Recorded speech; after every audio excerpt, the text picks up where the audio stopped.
সদ্য সাবেক রাষ্ট্রপতি মোহাম্মদ শাহাবুদ্দিনের বিরুদ্ধে আলাদা করে কোনো আর্থিক অনিয়মের তদন্ত করবে না বাংলাদেশ ব্যাংক। তবে কোনো প্রতিষ্ঠানের অনিয়ম খতিয়ে দেখার সময় যদি কারোর সংশ্লিষ্টতা পাওয়া যায় তখন আইন অনুযায়ী ব্যবস্থা নেবে।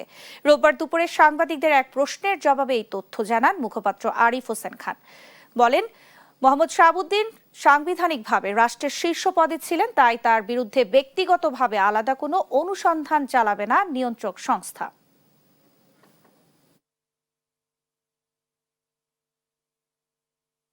উনি এক নম্বর ব্যক্তি ছিলেন, রাষ্ট্রের সংবিধান অনুযায়ী, এবং এই ধরনের সংবেদনশীল বিষয়গুলো আসলে বিধি মোতাবেক যখন অ্যাড্রেস করার প্রয়োজন তখনই করা হবে।